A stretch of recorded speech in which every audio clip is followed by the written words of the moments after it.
क्या एक मामूली सा लड़का पूरे सैन जोन होली लैंड के मास्टर्स को अपने घुटनों पर ला सकता है? जब सांग याओ पीक को चारों तरफ से घेर लिया गया और यी चेन की मां को बेइज्जत किया गया, तब किसी ने नहीं सोचा था कि एक छोटा सा लड़का बीच सभा में डिंग वेयुअन की वो हालत कर देगा कि उसकी चीखें निकल जाएंगी। लेकिन असली धमाका तब हुआ जब यी चेन ने वो रहस्यमयी जेड पेंडेंट बाहर निकाला, जिसे देखकर बड़े बड़े एल्डर्स के पसीने छूट गए। आखिर इस बच्चे के पास सुप्रीम एल्डर की शक्तियां कहां से आईं और क्यों खुद सेक्ट हेड को इसके पैरों में गिरकर माफी मांगनी पड़ी? अगर आप जानना चाहते हैं कि कैसे यी चेन रातों रात इस पूरी इमॉर्टल लैंड का सबसे पावरफुल इंसान बन गया, तो इस वीडियो को आखिर तक जरूर देखें। रात के बीच में यी चेन की आंख खुलती है और वो खुद को एक छोटे बच्चे के रूप में पाता है, जिसके साथ एक बस्टेड गर्ल सोई हुई है। क्या यी चेन कोई सपना देख रहा था? असल में इस आदमी का नाम यी चेन है, जो अब टिएनचेन कॉन्टिनेंट नाम की कल्टीवेशन की दुनिया में दोबारा पैदा हुआ है। यी चेन जिस सेट का हिस्सा है वो एक लो लेवल फोर्स है जिसका नाम सैनजुआन होली लैंड है। यहाँ सैनजुआन होली लैंड में यूसीएल, शिंटेंग टंची और सीएनओ नाम के 4 पीक्स हैं। उसकी माँ ही चिंग हु है, जो सीएनओ पी की लीडर है। उसके अंडर कई सारी डिसाइपल्स हैं और वो सब महिलाएं हैं।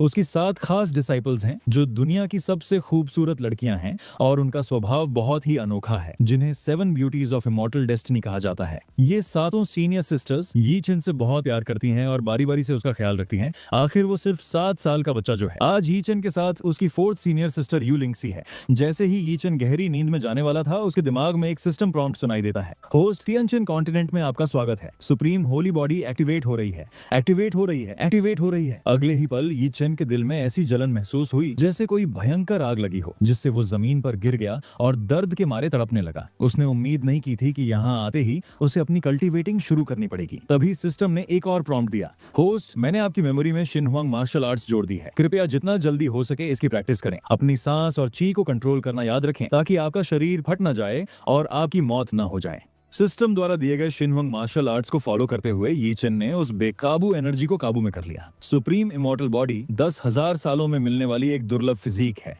जो पलक झपकते ही आसमान और जमीन की स्पिरिचुअल एनर्जी को सोख लेती है। शिनहुआंग आर्ट्स सबसे बढ़िया मार्शल आर्ट्स का एक कलेक्शन है। इसे प्रैक्टिस करने के बाद ये पहाड़ों और समंदर को हिला सकता है और आसमान और जमीन को चौंका सकता है। इन दोनों चीजों का साथ होना वाकई में जबरदस्त था। बधाई हो होस्ट, आपकी कल्टीवेशन मेथड पूरी हो गई है और आपका लेवल अभी नैसेंट सोल स्टेज का पहला लेवल है। सिस्टम तुरंत एक्टिवेट हो जाएगा और चेक इन टास्क दिया जाएगा। यहाँ कल्टीवेशन बेस के लेवल्स इस तरह हैं: qi refining, foundation building, core formation, nascent soul, god transformation, डॉन चेन, Mahayana, gods, 9 trials of tribulation.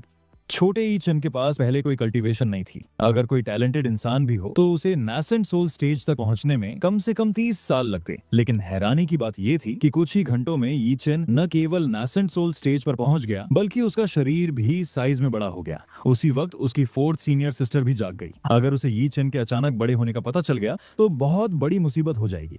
इस मुश्किल घड़ी में सिस्टम प्रॉम्प्ट की आवाज गूंजी कि होस्ट ने 4th सिस्टर के बुधवार चेक इन टास्क को पूरा कर लिया है और उसे एक परमानेंट आइटम इल्यूजन चार्म मिला है। इसे शरीर पर चिपकाने से दूसरों को आपके बारे में इल्यूजन्स होने लगते हैं और न तो नजरों से और न ही छूकर असलियत का पता लगाया जा सकता है।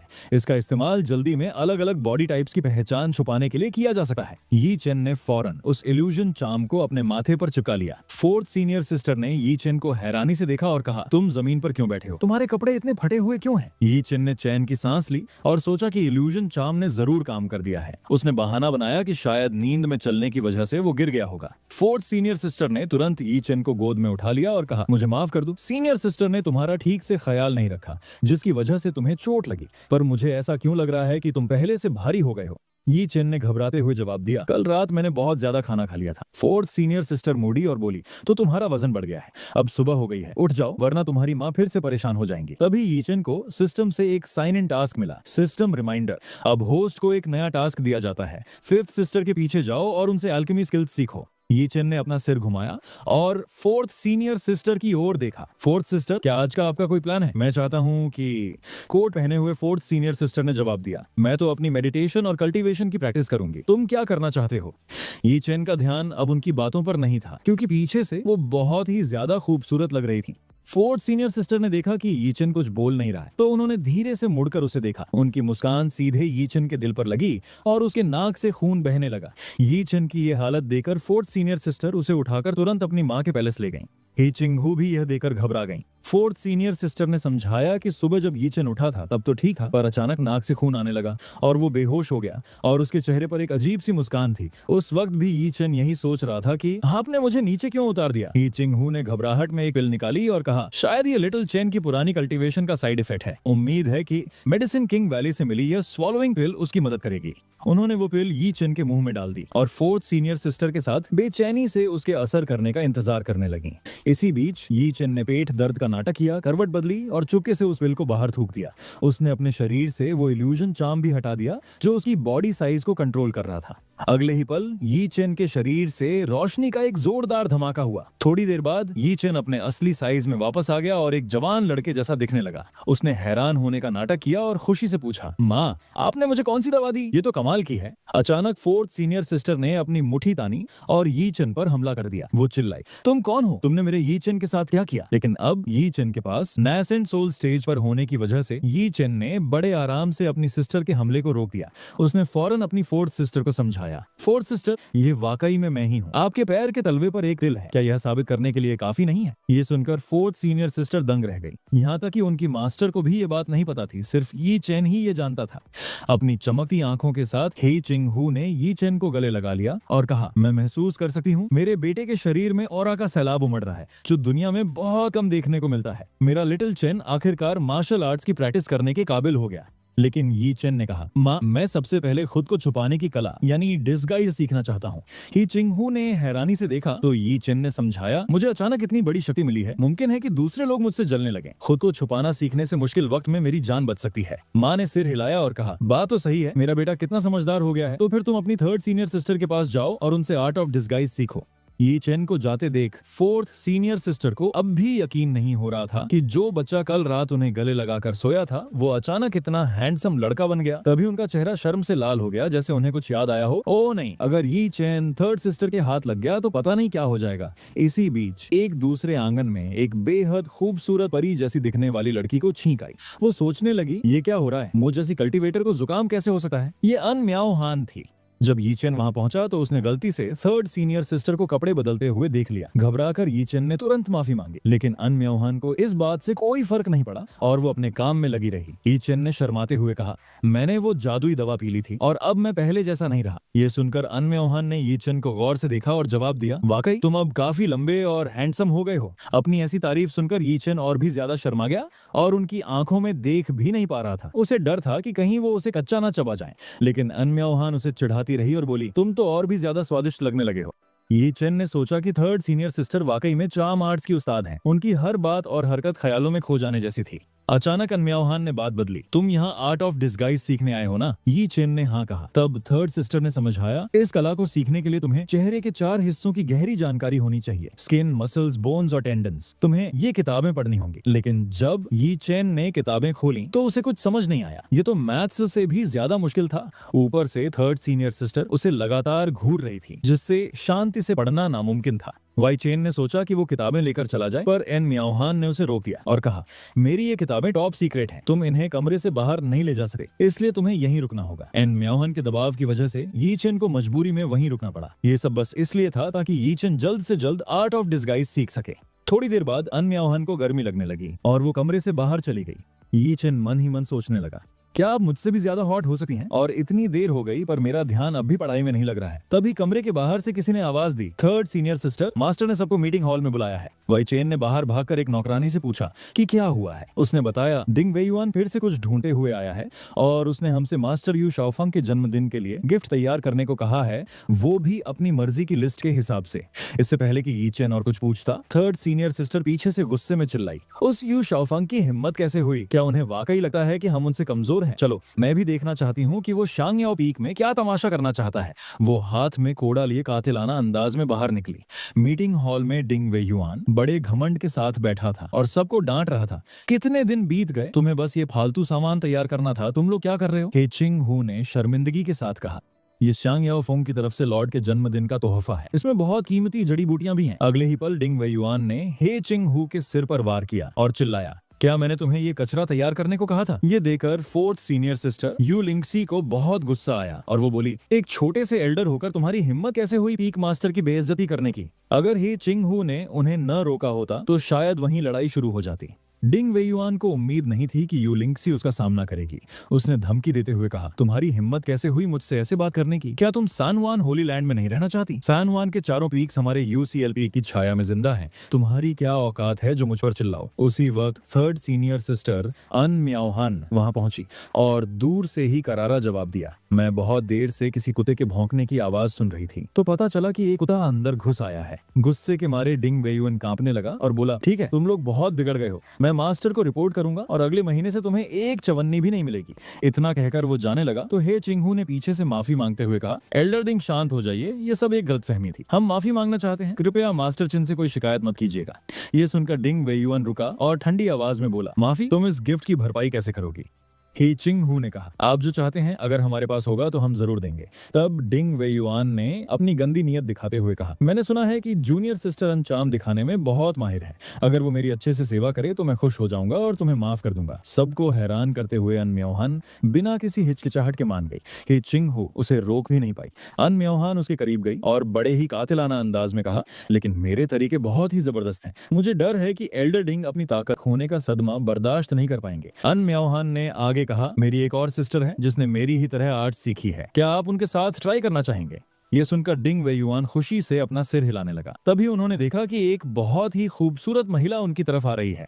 सीनियर सिस्टर, आपने मुझे क्यों बुलाया? उस लड़की ने पूछा। अन म्याओहान ने शरारत से कहा, शाओदाई, इस एल्डर को जरा दिमाग हिला देने वाला और हड्डियां तोड़ देने वाला मजा चखाओ। जी बिल्कुल, एल्डर डिंग कृपया मेरे पीछे आइए। उस वक्त डिंग वेयुआन पूरी तरह से उसके जादू में खो चुका था और शियाओदाई के पीछे चल दिया। उन दोनों के जाने के बाद अन म्याओहान अचानक जोर जोर से हंसने लगी। पीछे खड़े लोग बहुत हैरान थे और आपस में पूछने लगे, ये कौन है? मुझे तो स्यांग याओ पीक में ऐसी कोई डिसाइपल याद नहीं है, हमने इसे पहले कभी नहीं देखा। थोड़ी देर बाद बिस्तर के पास से शाओदाई ने एल्डर डिंग को इशारा किया, एल्डर डिंग जल्दी आइए। अब डिंग वेयुआन खुद को रोक नहीं पाया और तुरंत उस पर झपट पड़ा, लेकिन उसकी हैरानी का ठिकाना नहीं रहा क्योंकि उस लड़की के पास उससे भी बड़ी चीज निकली। अगले ही पल उसे लात मारकर कमरे से बाहर फेंक दिया गया। डिंग वेयुआन दर्द के मारे अपना पेट पकड़कर कांपने लगा और बोला, तुम तो असल में एक आदमी हो। संग याओ पीक में एक आदमी है। वो लड़की कोई और नहीं बल्कि यी चिन था जिसने भेष बदला हुआ था। उसने मुस्कुराते हुए कहा, लगता है आर्ट ऑफ डिस्गाइज पूरी तरह सफल रही। डिंग वेयुआन गुस्से से पागल हो गया और चिल्लाया, मैं अभी पीक मास्टर को तुम्हारी शिकायत करूंगा और तुम्हें कड़ी सजा दिलवाऊंगा। यी चिन ने उसे फिर से एक लात मारी और चिल्लाया,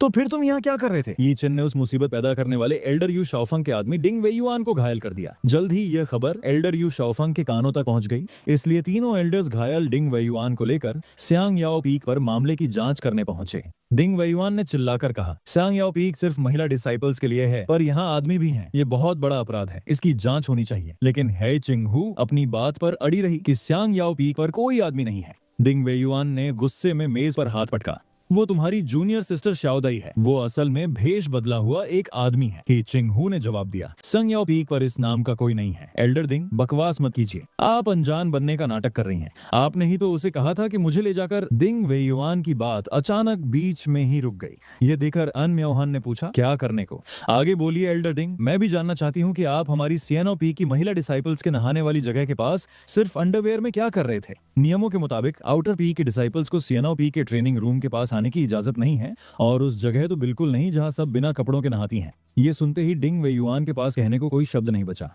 एल्डर शन लू को भी लगा कि कुछ गलत है। उन्होंने तुरंत डिंग वेयुआन से पूछा कि वो वहां क्या कर रहा था। डिंग वेयुआन ने सोचा, मैं ये तो कभी नहीं कह सकता कि मुझे बेवकूफ बनाया गया था। अगर एल्डर शान लू को पता चला तो मैं मारा जाऊंगा। उसे खामोश देख तीनों एल्डर्स को शक हो गया कि यह जरूर कुछ गलत करते हुए पकड़ा गया है। स्यांग याओ पीक पर सब जानते थे कि छोटे बच्चे यी चिन के अलावा वहां कोई और मर्द नहीं है। आपस में बातचीत करने के बाद आखिर में उन्होंने इसे एक गलतफहमी करार दिया। डिंग वेयुआन के माफी मांगने के बाद मामला सुलझ गया। फोर्थ सीनियर सिस्टर ने कहा, थर्ड सीनियर सिस्टर, आपकी चाल बहुत ही कमाल की थी। वो हरामी डिंग वेयुआन अब भविष्य में कभी मुसीबत खड़ी करने की हिम्मत नहीं करेगा। मैं तो इतना शानदार प्लान सोच भी नहीं सकती थी। ये किसका आइडिया था? अन म्याओहान ने जवाब दिया, ये यी चिन का आइडिया था। उसने कहा था कि वो डिंग वेयुआन को सबक सिखाना चाहता है और उसने वैसा ही किया। अब ऐसा लगता है कि हम उसे छोटा बच्चा समझकर ट्रीट नहीं कर सकते। इसी बीच यी चिन अपनी पढ़ाई के कमरे में बैठा पिछली लड़ाई के बारे में सोच रहा था। तभी सिस्टम ने उसे बधाई दी। बधाई हो होस्ट, आपने लर्न डिस्गाइज टेक्निक साइनिक माइनर टास्क पूरा कर लिया है और आपको इनाम में मास्टरी ऑफ पपेट्री के साथ 15 एक्सपीरियंस पॉइंट्स मिलते हैं। जैसे ही ये शब्द गूंजे, यी चेन के दिमाग में पपेट्री बनाने का सारा ज्ञान आ गया। यी चेन को ये नहीं पता था कि उसकी थर्ड सीनियर सिस्टर और फोर्थ सीनियर सिस्टर दरवाजे के बाहर छुपकर उसे देख रही हैं। यू लिंगसी ने धीरे से फुसफुसाते हुए पूछा, क्या हमारा इस तरह छुपकर देखना ठीक है? अन मियाओहन को इसकी कोई परवाह नहीं थी, वरना हमें लिटिल चेन के राज का कैसे पता चलेगा? मुझे शक है कि यी चेन को कोई अजीब टेक्निक मिली है जिससे वो रातों रात इतना बदल गया। शायद वो अभी अंदर उसी की प्रैक्टिस कर रहा है। तभी कमरे के अंदर से कुछ अजीब आवाजें आने लगी।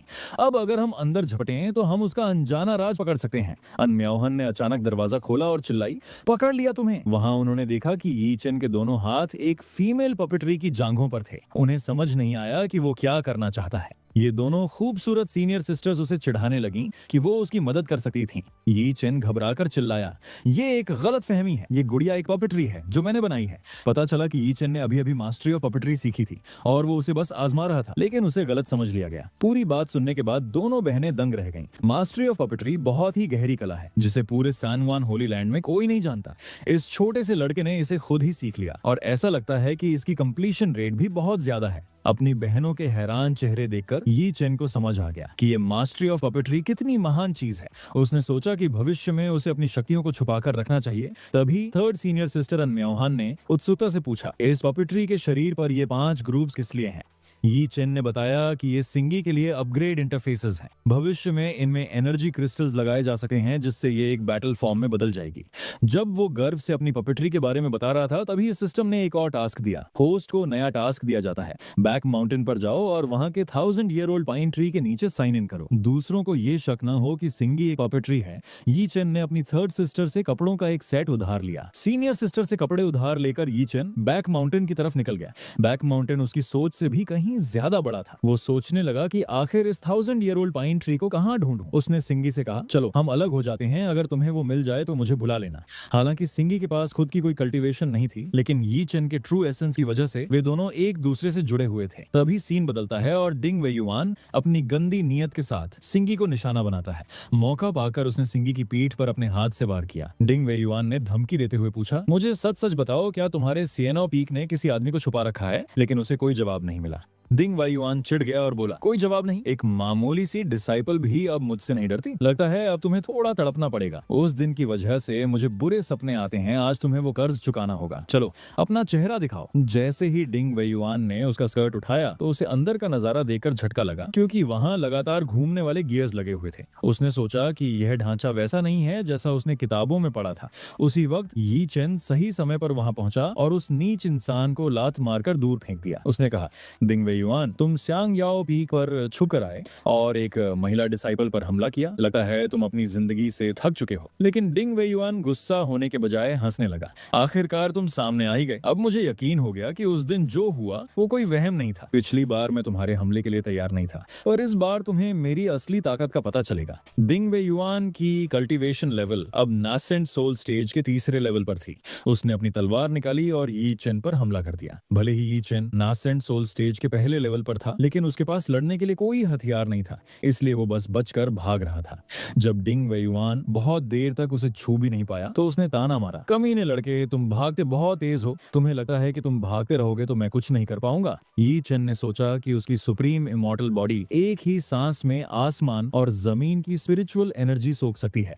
वो उसे ताकत में नहीं हरा सका, पर उसे थका जरूर सकता है। डिंग वेयुआन को यी चेन के इशारों का मतलब समझ नहीं आया, पर उसे बहुत गुस्सा आ रहा था। उसने कहा, मैं तुम्हें जिंदा पकड़ना चाहता था, पर अब इसकी जरूरत नहीं है। ये कहकर उसने अपनी सारी स्पिरिचुअल पावर अपनी तलवार में लगा दी और एक जोरदार सोर्ड ची छोड़ी जो कई मीटर लंबी थी। उसकी रफ्तार इतनी तेज थी कि बचने का समय ही नहीं था। मुसीबत की इस घड़ी में यी चेन ने जमीन से एक पत्थर उठाया, उसमें अपनी स्पिरिचुअल एनर्जी भरी और उसे पूरी ताकत से फेंका, जिससे वो हमला रुक गया। ये देखकर डिंग वेयुआन हका बका रह गया। उसने पूछा, ये किस तरह का दांव है? यी चेन ने मजाक उड़ाते हुए कहा, क्या तुम इसे दांव कहते हो? बस एक पत्थर उठाओ और इस्तेमाल करो, ये तो बच्चों की लड़ाई जैसा है। उसने आगे कहा, किसने कहा कि सिर्फ दिखावे वाले दांव ही असली होते हैं? अगर कोई चीज काम कर जाए तो वही सही है। ये तुम्हारी दिखावटी तकनीकों से कहीं ज्यादा काम का है। इस बार डिंग वेयुआन सच में आग बबूला हो गया। उसकी सबसे खास तकनीक का अपमान करने की हिम्मत कैसे हुई? उसने एक के बाद एक कई सोर्ची छोड़ना शुरू कर दिया। इस हालत में भी यी चेन बिल्कुल शांत था। यह बिल्कुल वही असर था जो वो चाहता था।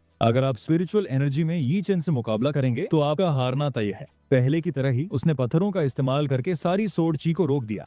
इस वक्त डिंग वैयुआन बुरी तरह हाँफ रहा था और मन ही मन सोच रहा था, ये बच्चा मुझसे ताकतवर तो नहीं है, पर इसके पास इतनी ची कहां से आ रही है।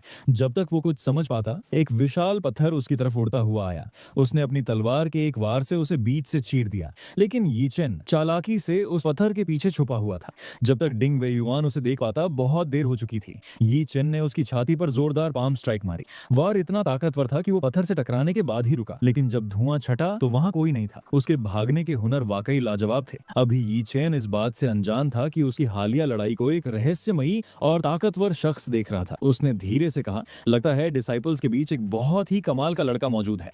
वो अपना साइन एंड टास्क पूरा करने और चीड़ के पेड़ यानी 1000-year-old पाइन ट्री को ढूंढने के लिए बैक माउंटेन की तरफ बढ़ता रहा। जल्द ही उसे एक चमका हुआ पेड़ मिल गया। जैसे ही वो पास पहुंचा, सिस्टम का मैसेज आया, होस्ट को बधाई, आपने साइन इन पूरा कर लिया है और आपको mastering the world chess game की स्किल मिलती है। यी चेन थोड़ा निराश हुआ। कल्टीवेशन करने वाले के लिए शतरंज खेलने का क्या काम। उसे वहां आने का अफसोस होने लगा, पर तभी उसके पीछे अचानक एक चेस बोर्ड प्रकट हुआ। उसे लगा कि यह सिस्टम का कोई टेस्ट है, इसलिए वो आगे बढ़ा। अपनी नई स्किल की मदद से उसने कुछ ही देर में खेल सुलझा लिया। किसी ने कहा, काला जीता।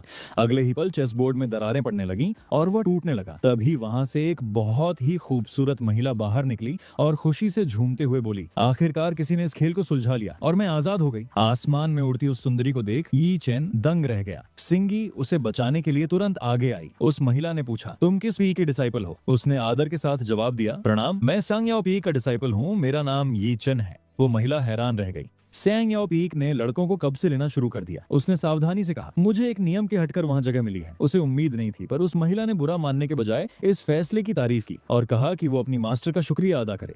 यी चेन उलझन में था। उसने पूछा, पर आप कौन है। उस सुंदरी ने एक प्यारी मुस्कान दी और अगले ही पल वो उसके ठीक सामने खड़ी थी। मैं इमॉर्टल्स एज की तीसरी पीढ़ी की मास्टर हूँ। मैं शतरंज के भगवान यानी चेस इमॉर्टल से एक चाल से हार गई थी। उसके बाद मैंने पूरी जिंदगी इस खेल को तोड़ने में लगा दी, पर मरते दम तक न कर सकी। अपनी गहरी चाहत की वजह से मेरी आत्मा इस खेल में कैद हो गई थी। हजारों सालों के बाद आखिरकार उसकी मुराद पूरी हुई। जैसे ही वो बोली, उसने अचानक यी चेन को चूम लिया। यी चेन इस खुशी से पल भर के लिए सुन्न पड़ गया। जब उसे होश आया तो वो खूबसूरत महिला जा चुकी थी। यी चेन मन ही मन हैरान था। तीसरी पीढ़ी की हेड, क्या वो मौजूदा हेड की पूर्वज हैं? तभी उसे याद आया, रुको, मैं तुम्हें कुछ इनाम देना चाहती हूँ। थोड़ी देर बाद उस महिला ने उसकी तरफ एक जेड पेंडेंट फेंका और कहा, इसे संभाल कर रखो। इसे देकर मौजूदा एल्डर्स भी तुम्हारे हुक्म का पालन करेंगे। अब विदा, आखिरकार मैं आजाद हो सकती हूँ। ये सब करने के बाद उसके मन में अब कोई लगाव नहीं बचा था और उसकी आत्मा धीरे धीरे गायब हो गई। यी चेन ने भी विदा देते हुए कहा, शिष्य आपको सादर नमन करता है, ग्रेट मास्टर। अचानक जाते जाते वो महिला थोड़ी बेचैन हुई और बोली, याद रखना, अब से तुम मेरे शिष्य हो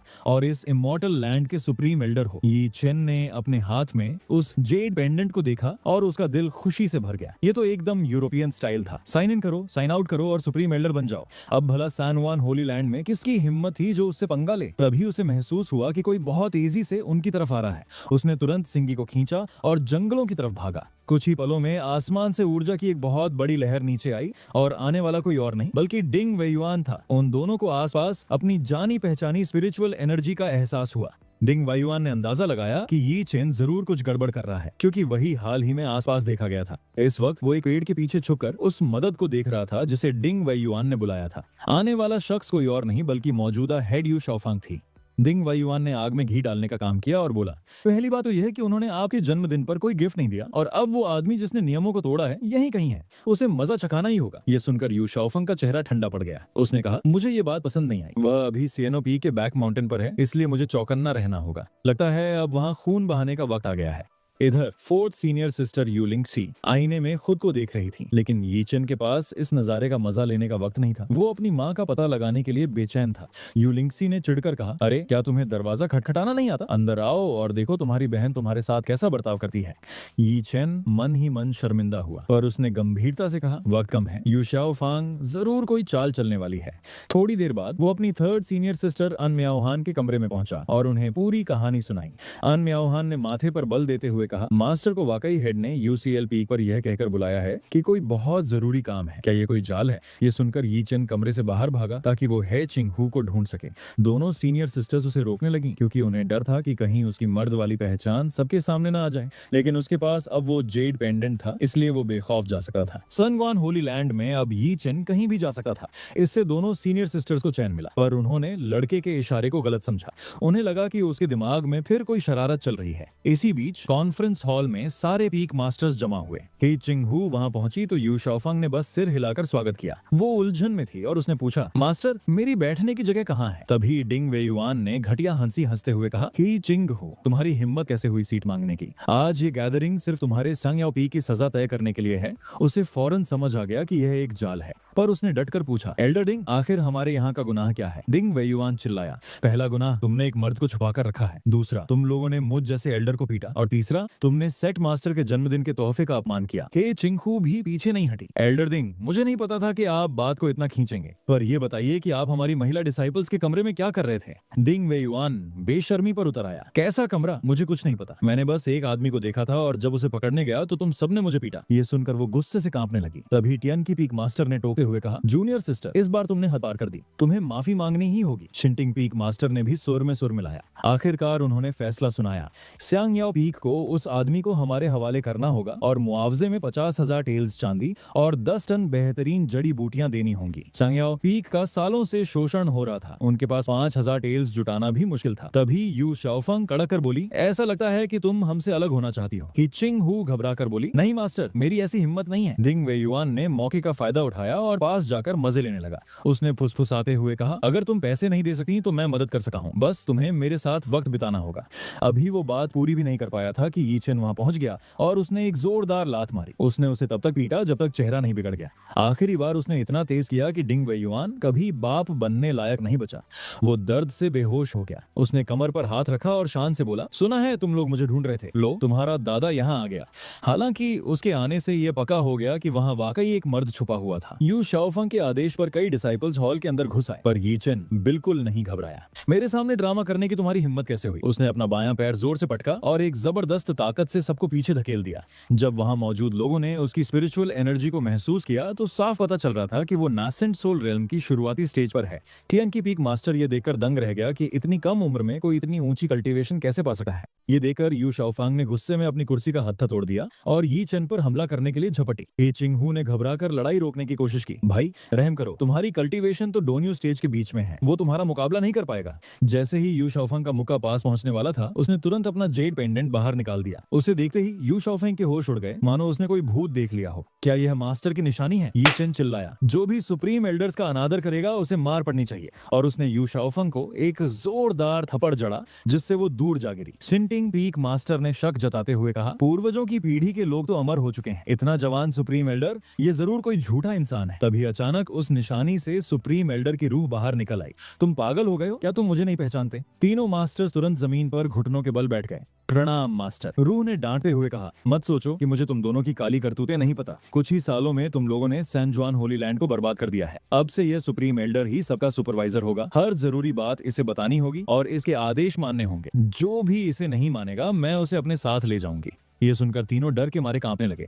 यी चेन ने मुस्कुराते हुए कहा, चलो छोड़ो, आखिर मैं सांग याओ पीक में रहकर नियम तोड़ रहा हूँ और तुम लोग तो बस अपना काम कर रहे थे, पर वहाँ रहने में कुछ कमियां तो हैं। अगर आप सबको बुरा लगे तो मैं यू शाओफंग के साथ रहने चला जाता हूँ। ये सुनते ही वो डर के मारे हाथ जोड़ने लगे। उन्हें समझ आ गया था कि अब अपनी खैरियत के लिए उन्हें यी चेन की चापलूसी करनी होगी। डिंग वेयुआन चुपके से भागने की कोशिश कर रहा था, पर यी चेन ने उसे पकड़ लिया। मौत के डर से वो माफी मांगने लगा। उसने शरारत से कहा, शांत हो जाओ, मैं बहुत ही सीधा साधा इंसान हूँ, पुरानी बातों को भूल जाना चाहिए। इतना कहकर उसने डिंग वेयुआन को एक मुक्का मारा और चेतावनी दी, अगर आगे से तुमने कोई मुसीबत खड़ी की तो अंजाम बुरा होगा। उसी पल सिस्टम का मैसेज आया, होस्ट को गुप्त चेक इन टास्क पूरा करने के लिए बधाई, आपको इनाम में अल्टीमेट मिस्टीरियस सोर्ड स्नोइंग मिलती है। मामला सुलझने के बाद वो और हे चिंग हू वापस सांग याओ पीक लौट आए। ये चेन ने उस टोकन के बारे में पूछे गए सवालों को किसी तरह टाल दिया। हे चिंग हू ने सुकून की सांस लेते हुए कहा, जब तुम्हारी बड़ी बहन अपनी साधना से बाहर आएगी और तुम्हारी दूसरी बहन सीक्रेट रेलम से लौटेगी, तब किसी की हिम्मत नहीं होगी कि वो हमसे पंगा ले सके। जैसे ही ईचन और उसकी माँ ये चिंगवू अपने सांग्याओ पीक वापस पहुंचते हैं, चौथी बड़ी बहन यू लिंगसी एक डरावनी खबर देती है। वो बताती है कि सीक्रेट वर्ल्ड से लौट रहे उनके डिसाइपल्स पर रास्ते में हमला हुआ है। दूसरी बहन चिंगशिया ने सबको बचाने के लिए अकेले ही दुश्मनों को रोका और अब वो जिंदा है या नहीं कोई नहीं जानता। ये सुनते ही ये चिंगवू का दिल बैठ गया। हमला फोंगशन माउंटेन के पास हुआ था और ये खबर पाते ही यीचेन अपनी मां के रोकने के बावजूद बिजली की फुर्ती से मदद के लिए निकल गया। उसे यकीन था कि यह काम मामूली चोरों का नहीं बल्कि किसी बड़ी साजिश का हिस्सा है। दूसरी तरफ जंगल में कई लोग तीसरी बहन अन म्याओहन और घायल चिंगशिया का पीछा कर रहे थे। दुश्मन उनके बिल्कुल करीब पहुंच चुके थे और पकड़े जाने ही वाले थे कि तभी अर्थ एस्केप टेक्निक का धमाका हुआ और हमलावर हवा में उड़ गए। ये चेन सही वक्त पर वहां पहुंच चुका था। उसने अपनी बहनों को फौरन वहां से निकलने को कहा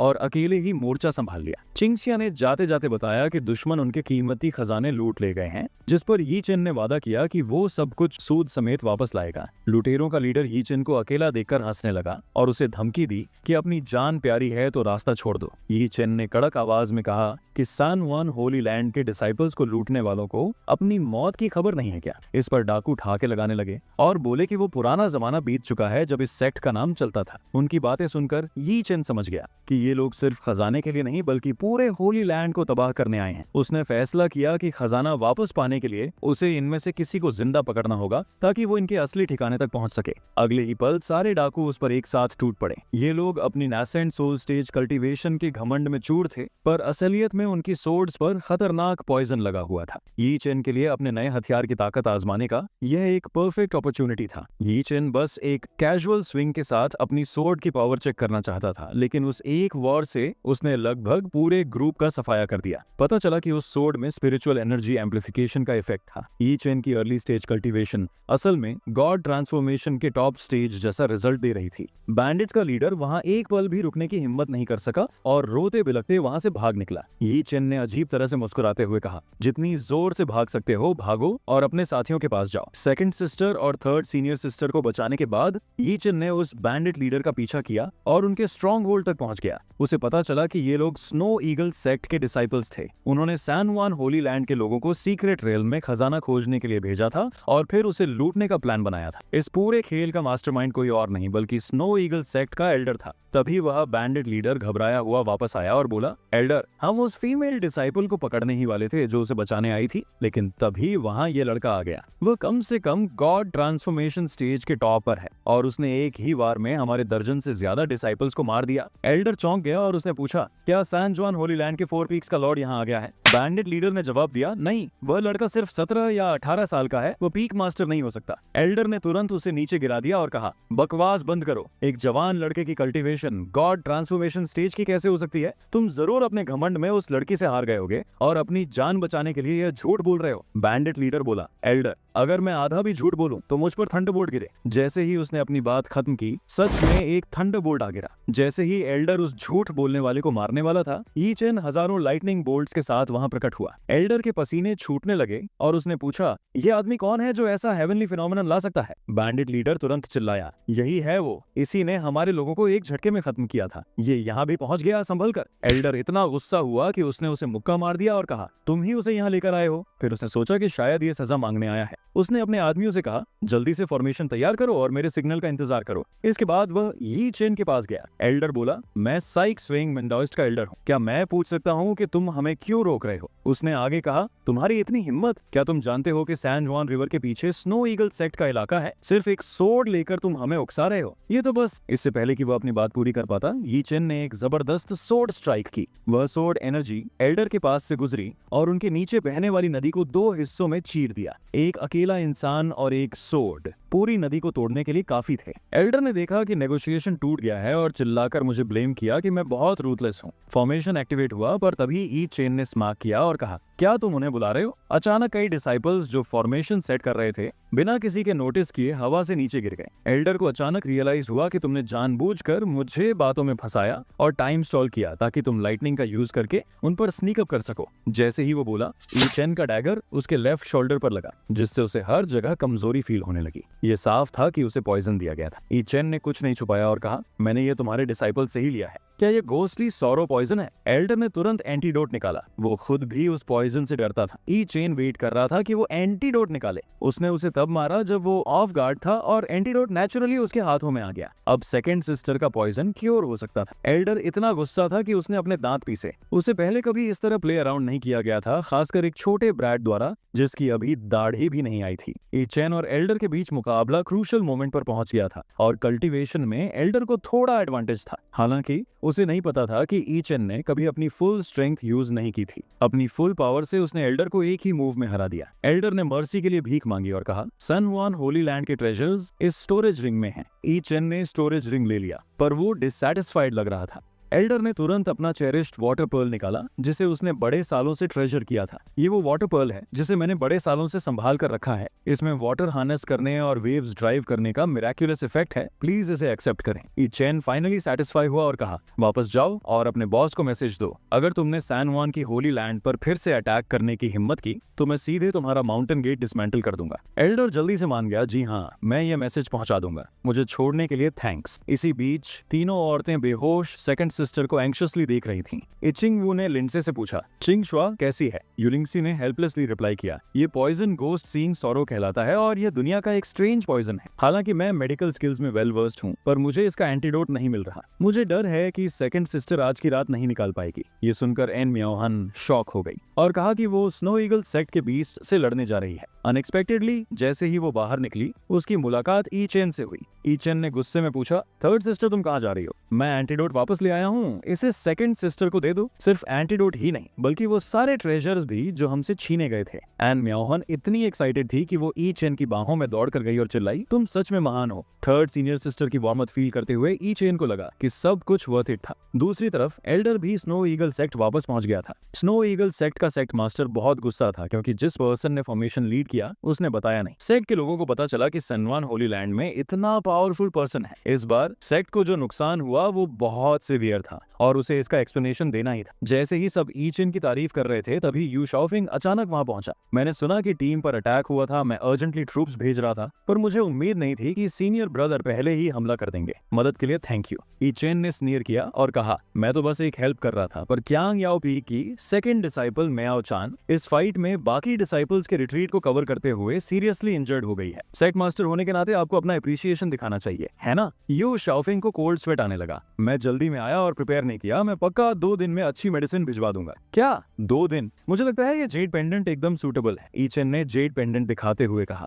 एन म्याओहन ने एक्सप्लेन किया कि ये जेड पेंडेंट सेक्ट मास्टर का एक ट्रेजर है। इसमें पॉइजन और मियाज्मा दूर करने, ची गैदर करने और स्पिरिट को हेल्प करने का पावर है, जो उन लोगों के लिए प्रेज और एनकरेजमेंट होगा जो दुश्मन को मारने के लिए बहादुरी से लड़ते हैं। यू शाओफिंग को पता था कि वो जेड पेंडेंट अब अपने पास नहीं रख सकता और उसने मुस्कुराते हुए उसे इचिंग वू को दे दिया। ई चेन ने अंगड़ाई ली और कहा, ठीक है, कॉन्डोलेंसेस खत्म हुए, अब आपको जल्दी वापस माउंटेन लॉर्ड जाना चाहिए। आखिर यहाँ सिर्फ फीमेल डिसाइपल्स हैं। अगर बात बाहर गई तो आपकी रेपुटेशन को नुकसान होगा। हालांकि यू शाओफिंग का इस ट्रिप का असली पर्पस सीक्रेट रेल्म से वो रेयर ट्रेजर्स और एक्सोटिक प्लांट्स कलेक्ट करना था जो अब ई चेन के हाथों में थे। एन म्याओहन को बहुत गुस्सा आया कि वो ओल्ड बास्टर्ड उनके सेक्ट के ट्रेजर्स के लिए आया था। ई चेन कंफ्यूज्ड दिखा। स्नो ईगल सेक्ट के लोग उन्हें ले गए हैं, आपको उनसे मांगने जाना होगा। यू शाओफिंग ने ई चेन के हाथ में स्टोरेज रिंग की तरफ देखा। हाँ, पहले वो स्नो ईगल्स ले गए थे, पर फिर आपने उन्हें वापस ले लिया था, है ना? ई चेन ने क्लैरिफाई किया, ये वो है जो मैंने स्नो ईगल्स से छीना है। आपकी चीजें अभी भी उनके पास हैं। ये सुनकर यू शाओफिंग ने गुस्से में अपने मुंह से टोमेटो सॉस थूका,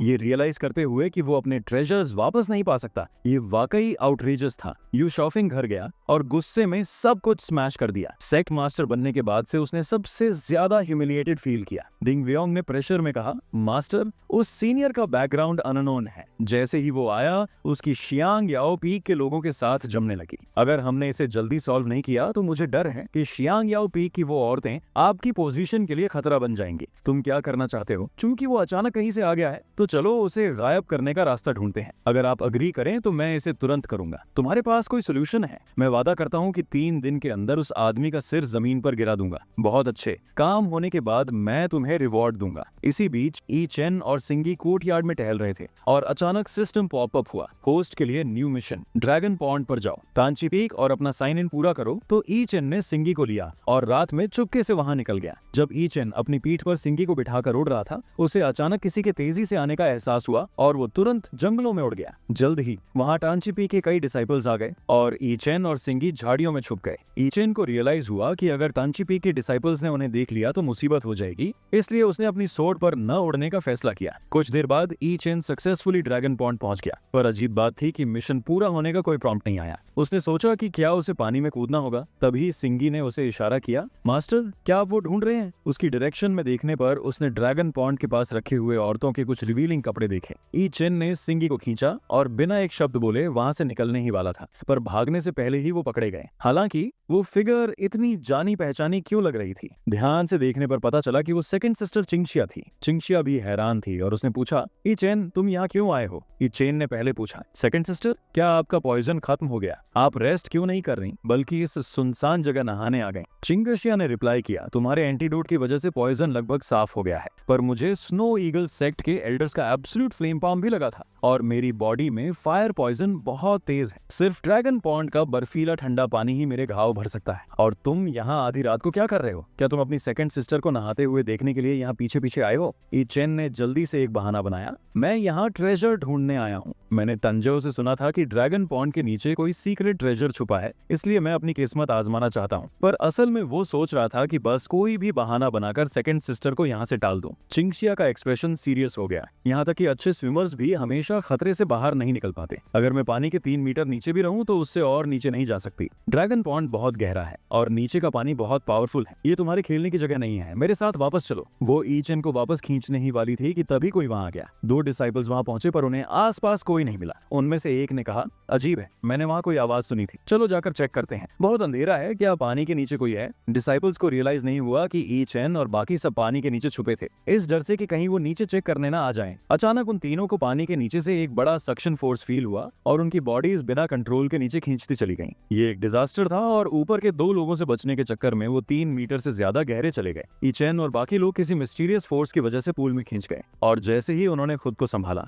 वो अपने नीचे एक मॉन्स्टर जेलीफिश देखकर दंग रह गए। टेंटिकल्स ने सेकंड सिस्टर को चारों तरफ से लपेट लिया और वो कोमा में चली गई। पानी में लड़ना ई चेन के लिए अच्छा नहीं था। भले ही सिंगी पर कोई असर नहीं पड़ रहा था, पर उसके पास कोई कॉम्बैट एबिलिटीज नहीं थी। अचानक ई चेन को वो वाटर रिपेलेंट पर्ल याद आया जो उसे पहले मिला था। उसने उसे आजमाने के बारे में सोचा और एक क्यूरियस एटीट्यूड के साथ उसे सिंगी की बॉडी में डाल दिया। सिंगी से एक टेरिफाइंग फोर्स निकली जिससे पेट्रोलिंग कर रहे डिसाइपल्स का ध्यान गया और वो तुरंत पीक लॉर्ड को खबर करने भागे। जैसे ही ई चेन और सेकंड सिस्टर उस जेलीफिश के पेट में समाने वाले थे, सिंगी ने अपनी पावर दिखाई और टेंटिकल्स तोड़ दिए। ई चेन ये देखकर खुश हो गया कि उसकी शर्त काम कर गई। अब सिंगी के पास वाटर कंट्रोल करने की एबिलिटी आ गई थी। जैसे जैसे सिंगी ने अपनी स्ट्रेंथ दिखाई, उसने जेलीफिश के टेंटिकल्स एक एक करके काट दिए और आखिरकार वो उसके हाथों मर गया। ई चेन ने देखा कि सेकंड सिस्टर उसकी बाहों में है और बिना झिझक के उसने अपने मुंह से उसे ऑक्सीजन देना शुरू किया। पर इससे पहले कि वो अपना मुंह गर्म भी कर पाता, सिंगी ने दया दिखाते हुए एक वाटर बैरियर बना दिया जिससे वो पोंड के बॉटम तक पहुंच सके।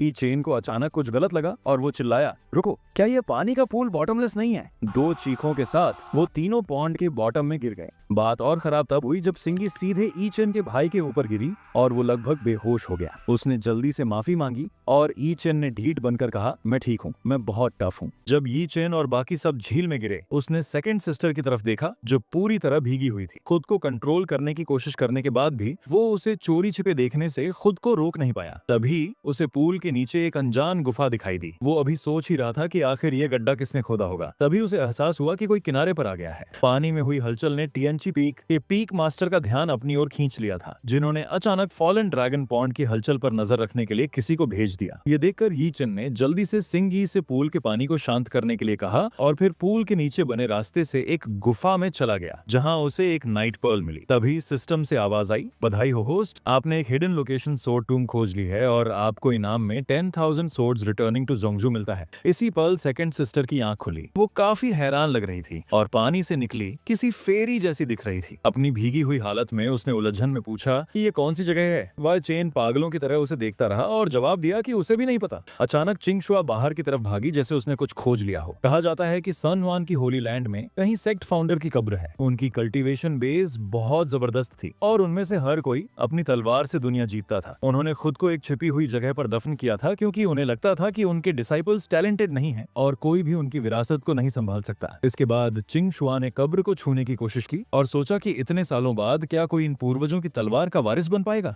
अगले ही पल तलवार से स्पिरिचुअल एनर्जी बाहर निकली और चिंगशुआ परेशान होकर पूछने लगी कि यहाँ क्या हो रहा है। यी चेन तुरंत दौड़कर चिंगशुआ के सामने खड़ा हो गया और उसे वार्न किया, सावधान रहो, इस सोर्ड टूम में घुसपैठ रोकने वाला स्पेल लगा है। ये हमें दुश्मन समझ रहे हैं। सिंह, ये मेरे पीछे छिप जाओ। यी चेन बहुत सीरियस दिख रहा था। हजारों तलवारें एक नेविगेशन की तरह उनकी तरफ उड़ने लगीं और यी चेन ने एक गोल्डन प्रोटेक्टिव शील्ड छोड़ दी। लगातार टकराने की आवाजें गूंजने लगीं, जबकि चिंगशुआ खुद को बचाने के लिए संघर्ष कर रही थी। यी चेन जानता था कि सेकंड सिस्टर अभी भी घायल है और वो ज्यादा देर नहीं टिक पाएगी। उसे कुछ होने से पहले जल्दी कुछ करना था, इसलिए उसने अपनी असली टेक्निक का इस्तेमाल किया और चिल्लाया, 10,000 swords रिटर्न। यी चेन ने उसी मार्शल आर्ट्स का इस्तेमाल किया जो उसे सिस्टम से मिली थी। एक रिवॉर्ड के तौर पर अब आने वाली पीढ़ी आपके इस मैजिक वेपन को मुस्कुराहट के साथ स्वीकार करेगी। हालांकि ये देखकर चिंगशुआ हैरान रह गई और उसने यी चेन से पूछा कि उसने यह सब कैसे किया। यी चेन खुद भी उलझा हुआ था और बोला, मैं तो बस यही चाहता हूँ कि ये अपनी जगह वापस चले जाएं। चिंगशुआ ने खुशी खुशी जवाब दिया, ऐसा लगता है कि तुम्हें पूर्वजों का अप्रूवल मिल गया है जो तुम्हें अपनी सोर्ड्स देने के लिए तैयार हैं। यी चेन ने पूर्वजों के सामने झुककर कहा, मुझे आप लोगों से बहुत सपोर्ट मिला है। हम आपके भरोसे पर खरे उतरेंगे, होली लैंड को मजबूत बनाएंगे और इसकी खोई हुई शान वापस लाएंगे। इसी पल चारों तरफ स्पिरिचुअल फ्लेम्स दिखाई देने लगी जो उनकी मंजूरी का इशारा थी। चिंगशुआ थोड़ा डर गई और उसने जोर दिया, चलो जल्दी यहाँ से चलते हैं, बड़ों की शांति में खलल नहीं डालना चाहिए। यी चेन को अपनी सीनियर सिस्टर का इस तरह डरना काफी क्यूट लगा। वो जानता था कि वो उसी रास्ते से वापस नहीं जा सकते क्योंकि वहाँ एम्बुश हो सकता है। यी चेन ने अंदाजा लगाया कि यहाँ और भी छिपे हुए पैसेजेस होने चाहिए। चिंगशुआ खुशी खुशी उसके पीछे चलने लगी और पूछा, छोटे चेन, आखिर तुमने ऐसा क्या एडवेंचर किया कि तुम इतनी जल्दी इतने काबिल बन गए। ये चेन इसका खुलासा नहीं कर सकता था, इसलिए उसने झूठ बोल दिया, मैं खुद भी इस बात से हैरान हूँ। तभी उन्हें ऊपर की तरफ जाता हुआ एक रास्ता दिखा जो शायद बाहर निकलता था। जंगल में एक विशाल चट्टान जोर से हिली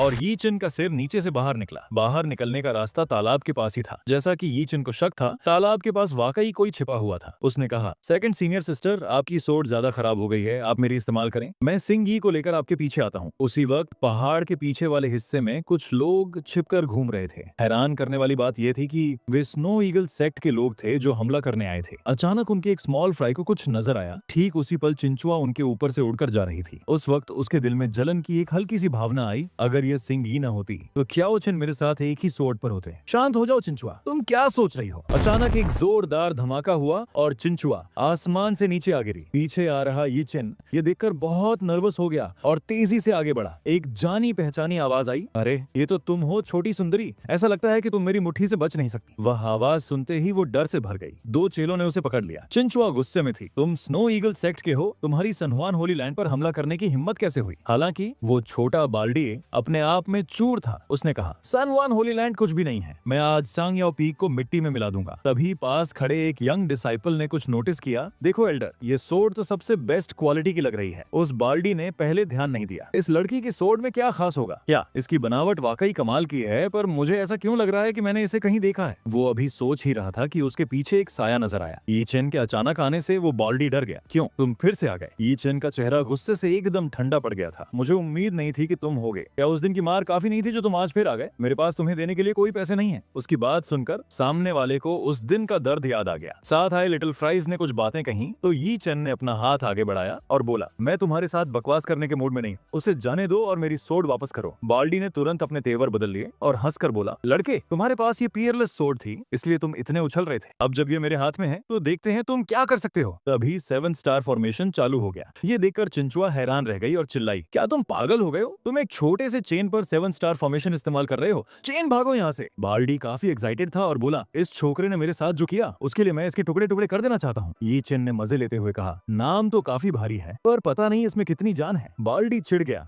तुम बहुत अनपढ़ हो। ये हमारे स्नो ईगल सेक्ट का सबसे ताकतवर सोर्ड फॉर्मेशन है। तुम्हारे पास कोई हथियार नहीं है और छिपने की जगह भी नहीं। अब तुम इन तलवारों की बारिश में कीमा बन जाओगे। फॉर्मेशन शुरू होते ही सारी तलवारें 7 साइयों में बदल गईं। हालांकि यी चेन एकदम शांत खड़ा रहा और बोला, धत, ये तो बस आंखों का धोखा है। बाल्डी चिल्लाया, मरने के वक्त भी तुम्हारी अकड़ कम नहीं हुई। इसे पीस डालो, 7 स्टार फॉर्मेशन शुरू करो। स्नो ईगल सेक्ट के डिसाइपल्स ने अपनी 2 उंगलियां फैलाकर स्पेल पढ़ना शुरू किया। देखते ही देखते अनगिनत तलवारों की रोशनी ने यी चेन को घेर लिया। हालत बहुत खराब लग रही थी। यी चेन अपनी जगह से हिल भी नहीं रहा था, तो उन्हें लगा कि वो डर के मारे पत्थर बन गया है। सेकंड सिस्टर बहुत परेशान दिख रही थी और जंगल में छिपी सिंह ये भी बेबस होकर देख रही थी। यी चेन ने उसे बाहर न आने को कहा था क्योंकि उसकी ताकत बहुत कम थी। डिंगले यांग, जो पैदों के पीछे छिपने का शौकीन था, काफी खुश दिख रहा था। अचानक यी चेन ने धीरे से अपना दायां हाथ बढ़ाया और कहा, यहाँ तो बहुत सारी तलवारें हैं, लो इनमें से आधी तुम रख लो। ये देखकर डिंगले यांग घबरा गया और चिल्लाया, ये क्या बला है? बॉल्ड लीडर ने ऑर्डर दिया, ये बस दिखावा कर रहा है, फायदा हमारा है, इसे छोड़ो मत, खत्म कर दो। यी चेन सोच ही रहा था कि अपनी नई स्किल्स को कहां चेक करे, तो उसने इन्हें अपने दुश्मनों पर ही आजमाने का फैसला किया। कुछ ही देर की लड़ाई के बाद स्नो ईगल सेक्ट के चेलों को पता चला कि यी चेन की तलवार उनसे 10 गुना ज्यादा पावरफुल थी और उसकी सोर्ड एनर्जी भी उनसे कहीं बेहतर थी। उन्हें एहसास हुआ कि वे हार रहे हैं। इसी बीच सिस्टम ने यी चेन को एक मैसेज भेजा, होस्ट, मैं आपको एक नया टास्क देता हूँ। इस सबके पीछे जो असली मास्टरमाइंड है उसे सबके सामने लाओ और उसे पैलेस पनिशमेंट की सजा दो। सिस्टम वाकई बहुत शरारती था और आग में घी डालने का मजा ले रहा था। जब बार्ड लीडर ने वाई चेन के चेहरे पर वो चालाकी वाली हंसी देखी तो उसके शरीर में एक अजीब सी कपकपी होने लगी और उसके पैर डर के मारे कांपने लगे। उसे समझ नहीं आ रहा था कि क्या हो रहा है, पर उसे एहसास हो गया था कि कुछ तो गड़बड़ है। यी चेन ने उसके आदमियों को बड़ी आसानी से हरा दिया और उस बार्ड लीडर को समझ आ गया कि सैन जुआन होली लैंड आकर उसने बहुत बड़ी गलती कर दी है। उसने चिंचुआ को पकड़ने और मुकाबला करने की कोशिश की, पर यी चेन ने बड़ी बेरहमी से जवाब दिया और उसकी सोर्ड शैडो हर तरफ उड़ने लगी। उसने बार्ड लीडर पर इतनी जोर से हमला किया कि उसे संभलने का मौका ही नहीं मिला। दूसरी तरफ के लोग यह नजारा देखकर बुरी तरह डर गए और तुरंत घुटनों के बल बैठकर रहम की भीख मांगने लगे। यी चेन ने उनसे पूछा कि तुम लोग इतनी रात को सैन जुआन होली लैंड में क्या कर रहे हो? बार्ड लीडर ने जल्दी से सफाई दी कि मैं यहाँ डिंग नाम के एक आदमी के साथ आया था जो स्पेल को बंद करने के काबिल था। ये चेन को सारी बात समझ आ गई और अचानक उसे दूर कुछ हलचल महसूस हुई। उसने तुरंत अपना हाथ हिलाया और उसकी फ्लाइंग सोर्ड उस तरफ उड़ी। डिंगले यांग ने देखा कि उसकी गद्दारी पकड़ी गई है और वो भागने ही वाला था, पर अगले ही पल एक फ्लाइंग स्वॉर्ड उसे जा लगी, जिससे वो दर्द के मारे जमीन पर लौटने लगा और अपनी माँ को याद करने लगा। सेकंड सिस्टर भी यह देखकर हैरान रह गई और बोली कि नीच कहीं के कोई ताज्जुब नहीं कि सीक्रेट रेल्म से हमारे वापस आने का रास्ता स्नो ईगल सेक्ट को कैसे पता चला? तो तुमने ही अपने साथ के चेलों को धोखा दिया। डिंग को अभी भी तमीज नहीं आई थी और अपनी जान बचाकर भागने से पहले उसने एक बम फेंका। यी चेन ने अपनी तलवार उसकी तरफ तानी और उसे उड़ा दिया। इन फ्लाइंग सोर्ड्स के साथ भी तुम मुझसे बचना चाहते हो? अचानक एक तलवार सीधे उसके क्रॉच की तरफ गई और उसे एक पल में एहसास हुआ कि दुनिया कितनी खूबसूरत है। इसी समय सिस्टम ने एक मैसेज भेजा कि बधाई हो होस्ट, आपने अपना टास्क पूरा कर लिया है और आपको टेंशन 9 सोर्ड स्किल मिलती है। वाकई वही इस सब के पीछे का असली मास्टरमाइंड था। उसकी बेबस हालत देखकर सेकंड सिस्टर को लगा कि अब यी चेन ही इंचार्ज है, इसलिए उसने फैसला उसी पर छोड़ दिया। यी चेन उस लिटिल बॉल्डी को भी आमने सामने मुकाबले के लिए ले आया। सीन अब स्नो ईगल सेक्ट के काउंसिल हॉल की तरफ शिफ्ट होता है, जहां बॉल्डी नंबर 2 एल्डर वू के मिशन के फेल होने की खबर सुना रहा था। दूसरी तरफ लाल कपड़ों वाली औरत खुद को समेटते हुए कह रही थी कि हम उन्हें और बढ़ने नहीं दे सकते, वरना वो हम दोनों के लिए खतरा बन जाएंगे। यी चेन ने उन दोनों को एक तरफ फेंका और कहा कि आपके डिसाइपल्स ने स्नो ईगल सेक्ट के साथ मिलकर साजिश रची और कुछ बुरा करने के लिए होली लैंड में घुस आए। अब आप इसका हिसाब कैसे करेंगे? यूसीएल फैंग ये खबर सुनकर दंग रह गया और सोच ही रहा था कि क्या करे। तभी डिंगले यांग ने अचानक यह राज खोल दिया कि यह शांग याओ पी का यी चेन है। हालांकि यह बात यकीन के काबिल नहीं थी, क्योंकि यी चेन तो सिर्फ एक बच्चा था। यी चेन ने इस बात को नहीं नकारा और कहा कि हाँ, मैं ही यी चेन हूँ, पर मुद्दा यह नहीं है। मास्टर, आपके चेलों ने दुश्मनों के साथ मिलकर गद्दारी की है, अब आप इसका क्या करेंगे? उस लिटिल बॉल्डी ने भी पूरी कहानी सुना दी, जिसके बाद यी चेन ने उसे भी पटक दिया, जमीन पर पटक दिया। और क्योंकि वहाँ कई गवाह मौजूद थे तो सबने पूछा कि अब इस हालत से कैसे निपटा जाए। हालांकि डिंगले यांग अभी भी किनारे खड़ा होकर अपनी जिद पर अड़ा था, तो यू शाओफिंग ने तुरंत उसकी तरफ एक शॉक वेव भेजी, जिससे वो उसी जगह ढेर हो गया। यू शाओफिंग ने फिर मदद के लिए यी चेन का शुक्रिया अदा किया और कहा कि जिस नई पीढ़ी को वो काबू नहीं कर पाए, उन्हें सख्त सजा मिलनी चाहिए। यी चेन अपनी सेकंड सिस्टर को लेकर वहां से निकल गया। जब वे दूर चले गए तो सेकंड सिस्टर ने पूछा कि उम्मीद नहीं थी कि सेक्ट लीडर इतना भारी हाथ चलाएंगे। डिंगले यांग तो शायद। यी चेन ने शांति से जवाब दिया, चिंता मत करो, वो मरेगा नहीं। जब एक गद्दार बाहर वालों से मिला हो तो पहला काम उससे राज उगलवाना होना चाहिए था, न कि उसे बेरहमी से पीटना। क्या तुम जानती हो इसका मतलब क्या है? इससे पता चलता है कि उसे डिंगले यांग और स्नो ईगल सेक्ट के रिश्ते के बारे में पहले से पता था। उसने डिंगले यांग को जोर से इसलिए मारा ताकि हमें चकमा दे सके। जब यी चेन ने चिंचुआ को छिड़ाया तो वो थोड़ा शर्मा गई और उसका चेहरा लाल हो गया। यी चेन और सेकंड सिस्टर के जाने के बाद डिंगले यांग को फिर से बचा लिया गया। यू शाओफिंग ने उससे कहा, क्या तुम उठ गए? मुझे मुझे बुरा मत समझना, सबके सामने मुझे जवाब देना पड़ता है, इसलिए सख्त होना पड़ा। तुम्हारे शरीर के जख्म अब ठीक हैं, पर तुम्हारी जड़ अब कभी ठीक नहीं हो सकती। पर कोई बात नहीं, तुम्हें बस मेरे साथ रहना है और इस जिंदगी में तुम्हें उस चीज की जरूरत नहीं पड़ेगी। मैंने तुमसे कहा था कि मैंने स्विंग का इस्तेमाल सिर्फ उन खजानों को हासिल करने के लिए किया था जो बाकी 3 पीक सीक्रेट रेल्म से लाए थे, और इसके बाद मुझसे संपर्क मत करना। तुमने उन्हें शांग याओ पीक से निपटने के लिए सैन जुआन होली लैंड में क्यों आने दिया? अगर बात बढ़ गई तो एक सेक्ट लीडर के तौर पर मैं इस गंदगी को कैसे साफ करूंगा? पर यह पूरी तरह बेकार नहीं गया। वो छोटा बच्चा यी चेन निकला, उसने मुझे काफी हैरान किया। आखिर मुझे एक बच्चे ने बुद्धू बना ही दिया। हमें सबसे पहले उसे रास्ते से हटाना होगा। तुम स्नो ईगल सेक्ट को मैसेज भेज दो और वापस आ जाओ, फिर शांति से अपने जख्म ठीक करना। वो निडर एल्डर असल में सांग याओ पीक के यी चेन के हाथों मारा गया था। सीन बदलता है और इस वक्त यी चेन और उसकी माँ यी चिंगवू के बीच गहरी बात चल रही है। यी चिंगवू बहुत गुस्से में है। तुम्हारा मतलब है कि सेक्ट लीडर ने ही डिंगले यांग को स्नो ईगल सेक्ट के साथ हाथ मिलाने को कहा था? यी चेन ने समझाया। जब सिस्टर सीक्रेट रेल्म से वापस आए तब सनहुआन होली लैंड पर हमला करना यकीनन उसी का प्लान होगा। आखिर सीक्रेट रेल्म का माल आपस में बांटना उसके और स्नो ईगल सेक्ट के लिए ज्यादा फायदे का सौदा था। पर कल रात सांग याओ पीक पर हुआ हमला पक्का नहीं है, लेकिन यह तय है कि सेक्ट लीडर सांग याओ पीक पर कुछ न कुछ जरूर करेगा और उसे सख्त सावधानी बरतने के लिए तैयार रहना होगा। कौन है जो सांग याओ पीक पर मुसीबत खड़ी करने की हिम्मत करेगा? मैं उसे छोड़ूंगी नहीं। तभी बाहर शोर मचता है और किसी दूसरे को आते देख यी चेन अपनी सीनियर सिस्टर का स्वागत करता है। चाओ चाओ जो अभी अभी वापस आई है काफी उत्सुक दिख रही है और लगातार चाओ चाओ उसे बड़े ध्यान से देख रही थी। आखिर उन्हें मिले हुए अभी कुछ ही समय हुआ था और वो इतनी जल्दी इतना बड़ा हो गया था। या तुम्हारे पास कोई ऐसा राज है जो तुम किसी को बता नहीं सकते? लेकिन यी चेन के पास इसे समझाने का कोई तरीका नहीं था, इसलिए उसने फिर से वही पुराना बहाना बनाया।